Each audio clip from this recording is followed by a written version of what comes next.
கர்த்தரின் சத்தம். கர்த்தருடைய நாமம் உயர்த்தப்படுவதாக. கிறிஸ்துவுக்குள் அன்பானவர்களே, இந்த நாளிலும் கர்த்தரின் சத்தம் ஒன்றை நாம் கேட்போம். எசேக்கியேல் தீர்க்கதரிசியின் புஸ்தகம் 16வது அதிகாரம் 14ஆம் வசனம் இப்படி சொல்லுகிறது: உன் அழகினாலே உன் கீர்த்தி பிரஜாதிகளுக்குள்ளே பிரசித்தமாயிற்று. நான் உன் மேல் வைத்த என் மகிமையினாலே அது குறைவற்றதாயிருந்ததென்று கர்த்தராகிய ஆண்டவர் சொல்லுகிறார் என்று வேதவசனம் மிக தெளிவாக நமக்கு சொல்லுகிறது. இதில் வரக்கூடிய வார்த்தையை பாருங்கள். உன்னுடைய அழகினாலே. ஆண்டவர் நமக்கு நல்ல அழகான சரீரத்தை கொடுத்திருக்கிறார், அழகான நிறத்தை கொடுத்திருக்கிறார், அழகான வாகனத்தை கொடுத்திருக்கிறார், அழகான இல்லத்தை கொடுத்திருக்கிறார், அழகான பிள்ளைகளை கொடுத்திருக்கிறார். இந்த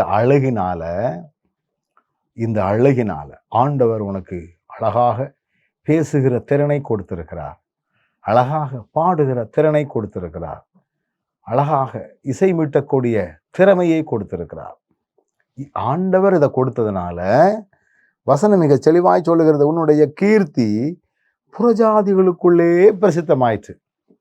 மற்றவர்கள் புகழ்ந்து பேசக்கூடிய அளவிற்கு, அவங்களுக்கு என்னையா அப்படின்னு சொல்லக்கூடிய அளவுக்கு ஆண்டவர் உங்களை மேன்மையானவர்களாக வைத்திருக்கிறார். இன்னொரு காரியம் சொல்கிறார் பாருங்கள், நான் உன் மேல வைச்ச ஏன் மகிமையினால அது குறைவற்றதா இருந்துச்சு. இன்னைக்கு இப்படியெல்லாம் நம்ம இருக்கிறதுக்கு ஆண்டவர் நம்ம மேல அவருடைய மகிமையை வச்சிருக்கிறாரு, அவருடைய தயவை வச்சிருக்கிறாரு. அதுதான் ஆண்டவர் பாராட்டுகிற தயவும் மகிமையும் மிகவும் மேன்மையானது, மிகவும் மகிமையானது, மிகவும் ஆச்சரியமானது. ஆண்டவர் நமக்கு கொடுத்திருக்கிற இந்த பாக்கியத்தை அவருடைய விருப்பத்திற்கு ஏற்றவாறு நாம் பயன்படுத்த ஆண்டவர் நம்மிடத்தில் அதை எதிர்பார்க்கிறார். அதற்கு ஏற்றபடி நம்ம செயல்படுவோம்.